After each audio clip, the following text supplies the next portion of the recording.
Hey everybody, it's Tommy Canale and welcome back to Before the Lights podcast. The show to find out how those in sports, music, and entertainment made their mark. Go get your coffee or get a drink, whatever you prefer, and sit back and relax. Joining me today is a top-notch casting director for feature films, commercials, music videos, and even short films. She's an actress, a podcast host for the show Strictly Stalking, the owner of Creative and Depraved.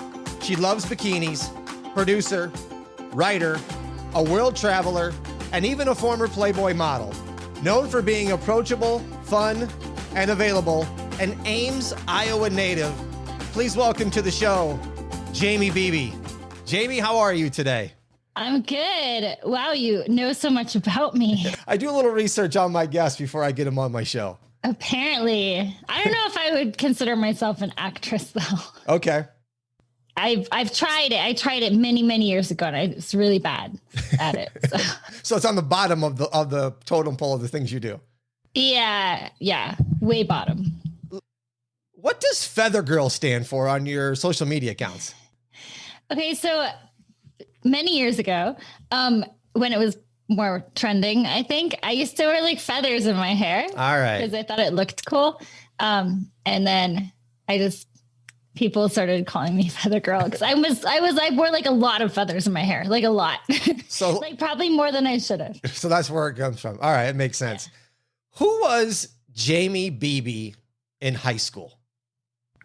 Oh my gosh, everybody in high school hated me. I was the biggest nerd. I was really ugly. Like I just couldn't get it right in high school. You just couldn't get it together. No friends. Do you have good grades? Yeah, good grades. Okay. From, like I said, I did some research. At age 17, did you take off and follow the band Fish? Well, I graduated high school when I was 17. And I actually wanted to follow the Dead, but that was the year that Jerry died. So I couldn't. So yes, I did follow Fish for a little while. It was fun. How long did you go site to site with them? Oh gosh. I would jump on and off the tour a little bit here and there. But it was a while. And what was the whole situation and why did you organize a topless march and end up getting arrested for it? Wow, you can find out anything on the internet, huh? There's a lot out there, girl.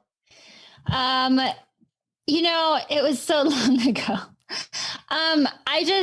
It was a hot day, and there were people on campus like protesting women in school, like they were like radical religion people, I guess we'll call them. Right. And they're like, women shouldn't be in school, women shouldn't do this, women shouldn't do that. And I was outside trying to study, and I don't know, I was just, a kid, and I was like, well, women can do whatever men can do. And it was a hot day and all the guys had their shirts off. So I took mine off. And then I did get arrested for that. But the charges were like dropped because actually it's not really that illegal to do that. And then so before the charges were dropped, though, I did organize like a topless march. And that's kind of how that came about. Did you get some people to follow you? Yeah, there was quite a few people. Yeah, equality. All right. Yay. I'm sure there was some gentlemen that didn't really care that you started the march either. Right. There's a lot of people there. I mean, I think, I do believe in equality. Would I do that today? Probably not. But, back then I was much younger. Sure. What was your initial career outlook? I see that you went through Iowa State and you went to Columbia College in Illinois. I'm a former Illinois native myself. So what was your original career path? Oh gosh, there's been so many. I don't even remember. I know when I was at Iowa State, like I wanted to do journalism and stuff like that for a while. And then after I left Iowa State, I actually graduated from Ohio University with a degree in photography. And then my master's is from Columbia with a degree in music management. So were you looking at something then in photography originally and then decided, well, maybe I'll do photography and put music together with it? Well, yeah, no. So I wanted to do photography, but when I was in school, it was like before they had digital cameras. And like, so I just learned how to do like film and process film and stuff. That's kind of what they taught us. And I don't know if I could take a decent picture, but I wasn't like, wow, I'm amazing at taking pictures. So when it all changed, I didn't really know what to do. So, I love music. So I was like, oh, I'll manage bands. Like that makes sense. But that didn't happen. It's much harder than it looks, and it wasn't for me. So then I came out to LA and I did real estate for a while. I worked in all parts of production. And then finally I was like, oh, I can do casting. Like that's really fun. It's a cool job. I like it. And then from there I started casting. And now I do casting and podcasting. All right. Before I go into the casting thing, I have a question with the music thing. Okay. We probably go back to the same era. So for my listeners, I'm going to bring up something that may seem dinosaur to you, but this was pre-Facebook. But were you helping a band through MySpace? Yeah. I mean, I definitely tried on MySpace. I used to be the big platform. And there was a big music platform for a while, for sure. Yeah, it totally was. Yeah, because I was dating this guy, who I'm still great friends with. We dated forever. And he was going to be like a rock star. So I was like manage his band. That didn't work out for either one of us. He's a chiropractor now. And that's where you decided, okay, this music band thing this isn't for me. Yeah, it didn't work. That's kind of weird that he's now a chiropractor. You're into podcasting, into casting. So you've gone your own ways. You were head of production for a while at a place called Jane Films. Was there anything that happened there that you started to look at maybe getting into casting? Yeah. So that was an interesting job. Okay. Because, I didn't really know what that meant. It was a person that I knew that wanted to start this company and be a director. So I was like, cool, like I can do that, which I had no idea how to do it. I hadn't even really been on a set before. So yeah, I learned a lot, mostly, in the casting aspect. And that really stood out to me. So when I was no longer at that company, that's what I started doing, was just casting. It's a hard business to get into. So how'd you get your break into casting? Well, I started in reality, unscripted, and I just kept asking people to hire me, and eventually I got a job doing it. But in the meantime, I really wanted to be in scripted, so I would go to the universities and things, and I would sit outside, and I would just be like, "Hey, does anyone need a casting director? Will someone hire me?" And they did, mostly for free. So I started working for free, but instead of a lot of people go and they work at scripted companies and stuff, but I just couldn't get my foot in the door at any of the scripted companies. And I was like, oh, I'd just rather be my own boss anyway. So, as the people that did hire me from the schools, after they graduated and stuff, they kept hiring me. And so I was able to kind of work my way up and keep getting work. And so now I mostly do scripted. Every once in a while, I'll jump back into an unscripted show, but mostly scripted. So you just having a break, you basically created your own. You just kept persisting and finally just said, hey, I'll do it for myself. I can do this. I think I know what I'm doing. Has it been lucrative for you? Yeah, no, I do really well. I love it. I think I'm good at my job. So it works, What are the pros and cons of being a casting director? Oh gosh. There's a lot of pros. Everybody kind of likes the casting director, I think. Like, it's a good job. Like, you're giving people a job, you're like, hey, you got the role. This is great. Everyone's excited. And also everyone just kind of has to be nice to you, because it's a bad look if you're not nice to the casting director. You got no shot then. Yeah, so I kind of like that. That's kind of my thing. And it's so exciting to be creative and be on the creating end of things. I like to create things. And that way, like, the creative side that I do is kind of not I'm a great writer and stuff, but like that kind of stuff never worked out. So it's just like a whole different way to create something by like using other people and like seeing people and then putting them in that role and then seeing it actually come out and work is really, really cool. So yeah, there's lots of great things about my job. I'm trying to think of bad things. Are there any bad things? I mean, no, not really. Like I really love it because if I didn't, I just wouldn't do it. I'm very, decisive in that way. If I don't like something, I'm out. But yeah, so there's not really any cons to it. I mean, it's a nice flexible job for me. When did you decide to go on your own? How long have you been doing this on your own? Like on and off for 10 years. Okay. Mostly I've been doing casting for 10 years. I've worked for companies in between there. I work a lot for Metal Flowers Media when I was doing unscripted. They're a great company to work for. But overall on my own for about 10 years. And those other jobs that you've done in between, I'm assuming you've taken stuff from them to use on your own job? Like the stapler? No, I don't mean like the stapler. I mean, like you've learned traits that they're doing going, oh, I can use this for my casting thing. Yeah, no. Yeah, I know. Of course. Yeah. I learned something at every job that I've done because every job is different. Every project is different. So you learn every single time for sure. Okay. Before we go deep into the casting, everybody out there, you're looking for the best deals for Vegas. Go to my website, beforethelightspod.com. Click on the vegas.com banners. You'll get the best deals for vacation packages, hotels, shows, the whole nightlife, anything you need in Vegas. Yes, it is not like it was pre-pandemic, but Vegas is still going out there. So go to my website, beforethelightspod.com, and click on the vegas.com banners. Jaimie, back to you. As a casting director, let's talk. What do you look for?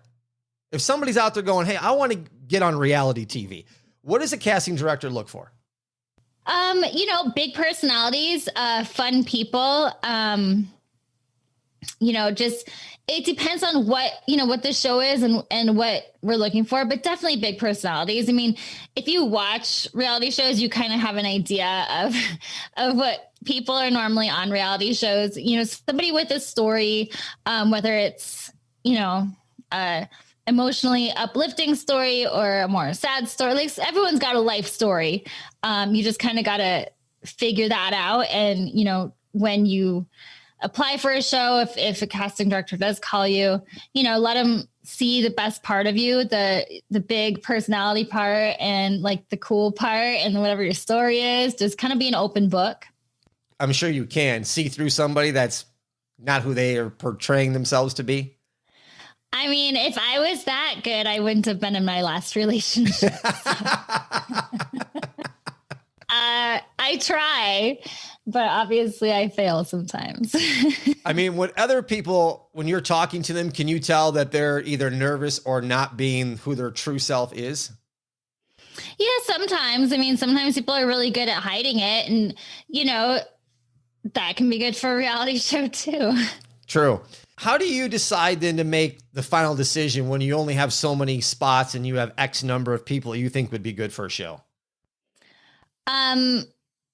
It's just a feeling, really. And it also depends on who else is going to be. Like if it's a dating show, we want all different types of personalities. We don't want everybody that is going to act the same way.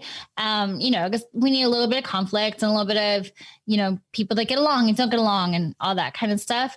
So it really depends on who else I've got that I'm looking at and who's going to fit together in the right way that the show would need. Is it your job then to call people and say, sorry, you didn't make it? Or does somebody else do that for you? I've done it sometimes and sometimes I make someone else do it. It just depends on the project. And sometimes we don't call everybody back, that didn't get it anyway. I guess we kind of ghost them. But. Okay. So they find out by not finding out. Yeah, not on purpose. It just depends on how far along in the casting process you get.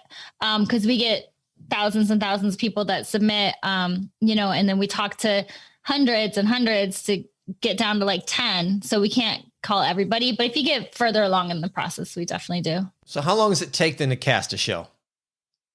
It just depends. It's always different. Sometimes it could take a week or two, and sometimes a month or two. People are coming in to be interviewed for the show, and you're narrowing it down. Do you guys take alternates?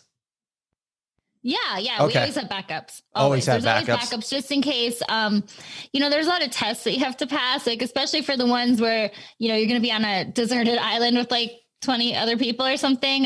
You have to pass, the mental health tests and the physical tests. And, we don't want somebody to get there and then, they're probably going to kill the other people. So we have to be a little bit careful with that. So we definitely have other people as backups. I didn't know if you had alternates or if you called back people that you previously had said no, going, hey, we got a spot. We'd like to talk to you again. Sometimes, yeah. Sometimes, yeah, you have to do that. Mm-hmm. Have you ever just walked up to somebody on the street and went, I think they might be a fit for what I'm looking for? Yeah, well, that's, that's how we did casting. Okay. Especially like more years ago before social media was so prevalent.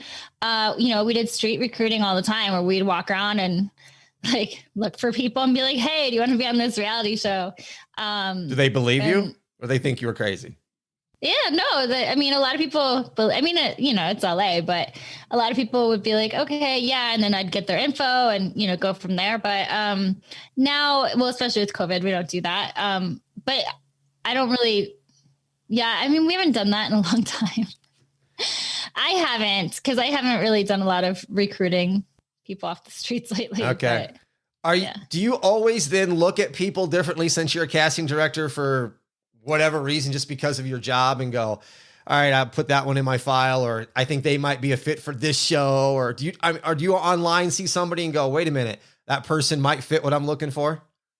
Yeah, you do. Of course. Especially like, the beginning part of COVID and quarantine when we were all sitting at home, on the scripted side of things for films and whatnot, I would watch like people doing the monologues on Instagram and stuff and be like, oh, like this is a great actor that I wouldn't have seen otherwise. I put them all into a little special folder and keep them in my mind. So yeah, I'm always looking, of course. Okay. That makes sense. What's the challenges of finding then the right people for the right project? Or do you get people that could cross over and be in maybe multiple projects? You're trying to figure out what's the right one for them. Yeah, it depends on if you're talking about scripted or unscripted. For unscripted, we use actors for over and over all the time. And I like to do that. I like to use actors that I know for a variety of reasons, because if I know them and, they're cool and they're great actors, then I feel great about putting them into something and pushing them for something. Sure. For reality shows, it's hard to get like a second reality show. Like if you do a dating show, they're probably not going to have you do another dating show. Unless it's within the same realm, like Bachelor, Bachelorette, sometimes they'll bring people back. I think Bachelor in Paradise, they were doing that. But yeah, for reality shows, like it's a lot of times it's more of a one and done type deal. Okay. But do you have a hard time sometimes looking at somebody that could go into multiple shows that you're casting for and figuring out what's the right one to put them in? Yeah. It just depends, I'll interview people and sometimes if they aren't for that show, I'll keep them in my folders and then they are good for the next show, especially if they have a great personality. But maybe, like for dating shows, like we're looking for a specific look or height or whatever it might be. And so they don't fit that one, but they might fit the next one for sure. I do that all the time. So what do you prefer to cast for the most? I like everything to be different. I get bored really easy. So I like to flip around and do, everything, and that's kind of the great thing about casting too, is that it's always a different day. Like my days are never the same. Okay. So yeah, that makes it interesting. Everything. What is there advice or tips you can give to listeners out there that are looking at applying for a reality TV show? Is there something in the application that can grab a casting director's attention to get a call? For me, like I hate when they use like really weird, bad grammar. Like just write out YOU. It's an application. Like, don't just write the U. Like, I don't know why people do that. Oh, I gotcha. They really do that. Yeah. Yeah. Like, I don't care if they use cuss words or like some kind of slang, because that gives a little bit of personality in there. Definitely looking for personality, but like the grammar thing, like, I don't get it. Like, why can't you just write the words out and like use correct grammar? Like, it just boggles my mind. And I think that's more of like the younger generation. Did I just age myself? I did. Yeah, I don't know. I even do that in text messages though. Like, you know, I'm on the dating scene. So when guys will like message me and they use this really bad grammar in their messages, I'm like, why are you doing this? Like, I can't see you ever. And so I guess I carry that over to all aspects of my life. You better put that in your dating profile, have proper grammar and spell out your words. Yeah, must love dogs and have great grammar. Yeah, like, that's right. Exactly. If you were casting yourself for a show, where would you put yourself? Oh, geez. You know, I think I'm too old to do most shows, but I would do a dating show for sure. Maybe one of those like not a crazy dating show, because I think I would need to like stay away from like the alcohol dating shows, you know, where you go and then it's just like open bar 24/7. Like, it would be downhill for me. I would say like more of a nicer dating show. A limited drink dating show. Yeah. You might want to start your own show there. I know. I don't know how much fun that would be to watch, but I mean, I think my dating life is very hilarious. So maybe it'd be fun. You never know. Do you get calls then from the shows that you cast for and say, hey, you did a great job of casting this person, or this person really didn't work out, so next time we're looking at, do you get calls like that? Yeah. So they let you know how you did. Yeah, they'll call me and let me know, both in scripted and unscripted, because, you know, especially for scripted stuff for a film, you know, you're on set with somebody for like weeks. And so you don't want somebody that's not going to be cool and like work well with others. So I always ask about the actors that I put on set, just to make sure that everything is going well and everybody's happy. Because I don't want to reuse somebody that isn't working well with others. Talk to me about casting for Paradise City. What was that like? And yeah, that's one of my favorite projects ever that I was casting. The director the director's such an amazing guy. He's really cool. He made my job so simple because everybody wants to work with him. So I would just kind of reach out to the actors that he had in mind, and they were like, yeah, of course we'll work with Ash. Like, he's a great dude, and everyone wanted to do the project. So it was probably like the easiest one that I've ever worked on, you know. Like, I don't have to convince anybody of anything. Like, everyone was stepping up, like, wanted to work with him. He had everything in mind on who he wanted. So my job was extremely easy. Talk to me about River Runs Red. First off, what was that show about? And talk to me about the casting process for it. That was a little more difficult. Okay. That one was, I think they had a lot of problems in production. It was a harder production for the people that were working on it. It's a great cast. It's a great cast. It's a great film. It's a like very action packed. Okay. Film. And you had the opportunity to work with Betty White too? I did. How was that? Was that awesome? Yeah, no, it was. I did a commercial. I worked on a commercial with Betty White and Shaq, and they're funny. They're funny together. That was a really fun time. Shaq is like huge. He's he's massive. And Betty White was so sweet. She's amazing. Such a great, phenomenal actress. That is really cool. And some of the commercials like you've done, do you have any favorite ones that pop out in your head that you look back? I mean, you talked about the Shaq and Betty White one, but I'm looking here on your resume. You've done stuff with Red Bull and Chevy and Sunology. Is there any of those that pop up that were like, hey, that was a fun one to work with? Gosh, those were so long ago. Yeah, I mean, I think everything I worked on was fun. I can't like remember the commercials at the moment. No, I remember them. Commercials are fun. They're fun. They're quick. They're like little snippets, you know, they're fun to do. And how was it casting for Big Brother? Yeah. You know, I did a lot of recruiting. There's different positions, obviously, in casting. So for Big Brother, I was hired just to kind of recruit. So I was basically sifting through everybody in the world that wanted to do Big Brother. And I was kind of the first line of defense, and I would, you know, swipe right or left, basically. Did you get to recruit the winner by any chance? No, I did not. Okay.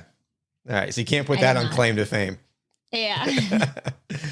I've seen you done some music videos. I'm going to talk about the Buckcherry video in the Extra 5. So the people, if you want to hear about the Buckcherry videos, you're going to have to listen to the Extra 5. But right now, how was it working with like plain white tees?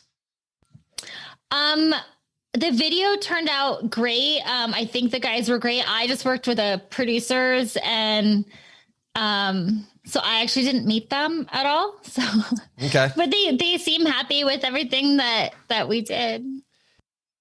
Jaimie, looking at now post-pandemic outlook, is there going to be, you think, a big surge back to television and movies, or do you think that things are going to be changed now? You know, I think things are going to change. I think people realize that there's other ways to work on films. I think a lot of people were really creative, or have been really creative during the pandemic. A lot of amazing things are coming out of people sitting at home and, you know, being in quarantine. You know, some of the most creative things I've seen lately have been through quarantine and just being alone. But yeah, I mean, I think things are definitely going to change. I think, you know, the casting process has changed, the way we shoot films. I think people are more aware and more self-aware in general. Now we're going to switch gears a little bit and talk about your podcast. Before we get into strictly stalking, where is your attraction come from for true crime? I love true crime. I always have. You know, just since I can remember, I've just wanted to work in true crime. Are you one way or another? Are you a horror film lover too? Mm-hmm. Oh, you are. Yeah. Okay. I love casting horror films. It's my favorite. Okay. So in true crime, you're one of those that, you know, can watch all those TV shows and you can't get enough of them. Really, it's every day. All right. And at the beginning of 2020, you started Strictly Stalking. It's a true crime podcast with, as a tagline, it starts at stalking. I've checked it out. Good stuff. Where did this concept idea come from? Well, I called my business partner because I listen to so many podcasts, true crime podcasts, and they're all like murder, really great murder ones are out there. And so I called my business partner, Jake Duptula, and I was complaining, and I was like, I really want to do a podcast, but everyone's already doing all the good murders. Like, I have nothing to do. I'm never going to have my own podcast. And he was like, okay, well, why don't you do stalking? And I was like, stalking? Like, I don't even know anything about stalking. And then it hit me. I was like, how do I not know anything about stalking? Like, no one's talking about this crime. Like, it's this untapped crime. So that's kind of how we decided to do a podcast about stalking. But then, you know, once we started doing it and once we started researching, we realized that it really is, you know, something that needs to be talked about. Just people don't know where to go. Where do you turn if you need help, if you're being stalked, or if your friend is being stalked? How do you help your friend? You know, that kind of stuff. And the laws aren't where they need to be with stalking. Agree. A lot of times stalkers they don't get in trouble until they, you know, do something, which we want to stop it before it gets to that point. So now that we've been doing it, you know, we've really changed our outlook on it. Like we're really, yeah, it's a podcast, and yeah, it's, you know, it's, I guess entertaining isn't really the right word, you know? Yeah, it's very informative. Are you getting people reaching out to you about them being stalked? And I'm sure there's endless cases on, or are you guys just researching them all? No, people definitely reach out to us. You know, sometimes they reach out, they don't want to be on the show, but they just need advice or help. We always try and help everybody we can. You know, we have a lot of resources now that, like, I wouldn't have known about if I wasn't doing the podcast. So we always try to help everybody. But yeah, a lot of our listeners have been stalked. I mean, so many people have been stalked. It's unbelievable. Are you enjoy doing it? I love it. I love it. I didn't realize that that I could help so many people in such a way. And it comes out on Tuesday. Is that correct? Every Tuesday? Yeah, every Tuesday. You can find it probably anywhere podcasts can be found, just like this one you're listening to here. How far in advance are you guys doing? Are you recording? It just depends, but a few weeks. Back into the whole concept idea, from the time you had that conversation with your business partner, how long did it take for you to finally get things going and get a show out there? Well, we had the conversation, and after about 3 days, we did the pitch deck. We did it really quick. And then we took it to Cast Media, which houses our podcast. And they were like, cool, we love it. We'll take it. And then I had to learn how to do a podcast because I had no idea. I was like, okay, what do I do now? No clue. There's so much work that goes into it, but luckily Cast is such a great company. They helped us along the way. And we recorded, a bunch of things over a few months and then got ready to drop it. And so it didn't really take that long, I guess, but It seemed like forever. And you brought up something is my next question is, how much work are you putting into each show? Because you can tell that you guys aren't just, okay, we got whoever on the line and you're just going. You can tell you guys have done some research in the background. Oh, yeah. So how long is it taking you guys to get everything ready before you can actually record somebody? Quite a while. It's funny. A lot of listeners ask, I guess some of our guests can be a little bit controversial. And a lot of listeners ask like, oh, how do you know that this person's telling the truth? And, oh, they haven't done the hosts haven't done their research.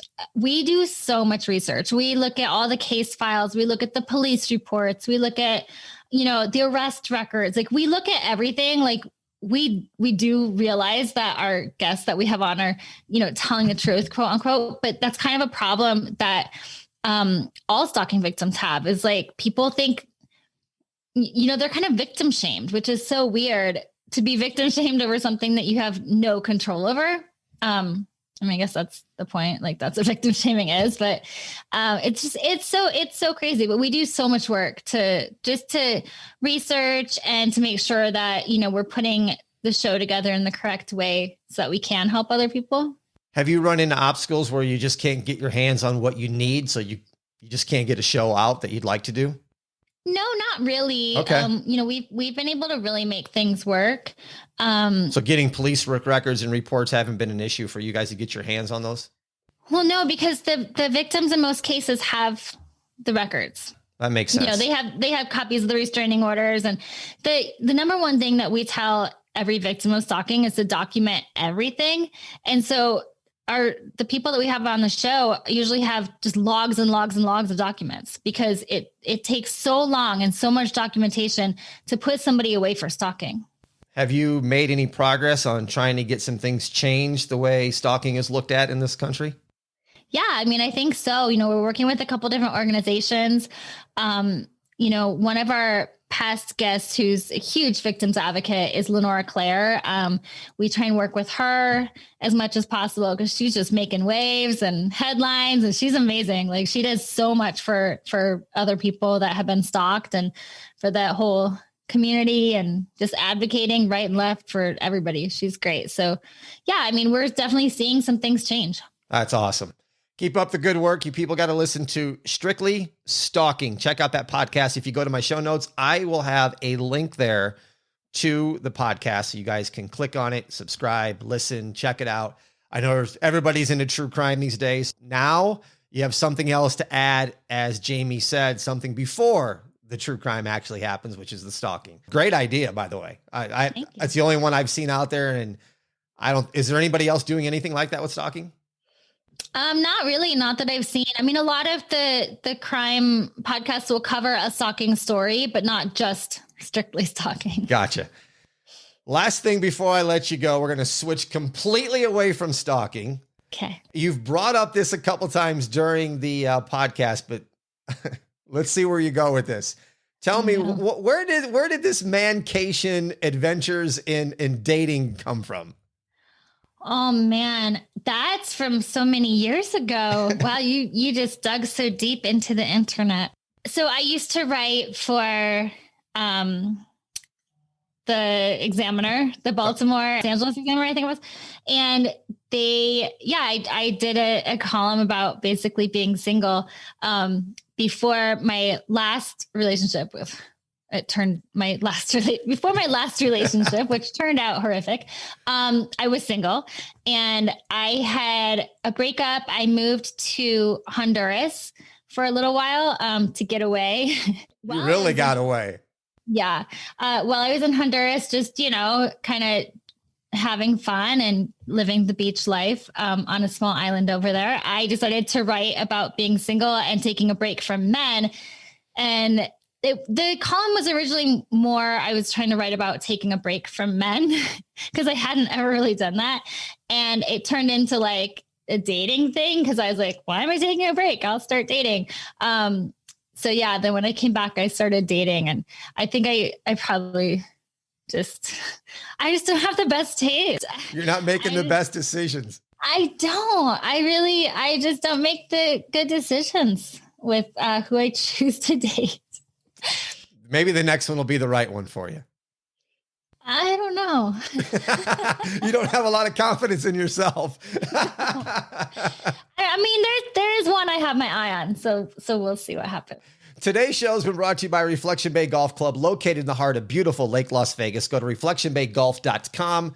That's reflectionbaygolf.com. It's a top 100 course that the public can play. It's a Jack Nicklaus signature prestige design that played host to the Wendy's 3-Tour Challenge from 1998 to 2007. Jaimie, next time you come to Vegas, let me know. I'll get you out to Lake Las Vegas. If you don't golf, no big deal. I'll take you into the bistro there, get you lunch, and talk about hopefully better adventures in dating. Yeah, actually, I'm going to come to Vegas soon. My ex, the chiropractor, he lives in Vegas, so I go visit him sometimes. Yeah, let me know. We'll take you out there. Have you been out to Lake Las Vegas? Oh, yeah. Beautiful place. Beautiful place. Jaimie, thanks for taking some time and being on Before the Lights. I appreciate it. Thank you. For show notes, go to my website, beforethelightspod.com. Follow us on Instagram at Before the Lights Podcast. You want merch? Before the Lights merch? No problem. Go to the website, beforethelightspod.com/merch. Check out all the apparel there. Thank you for listening to Before the Lights. I'm Tommy Canale. And until next time, everybody, a salute, a chin chin.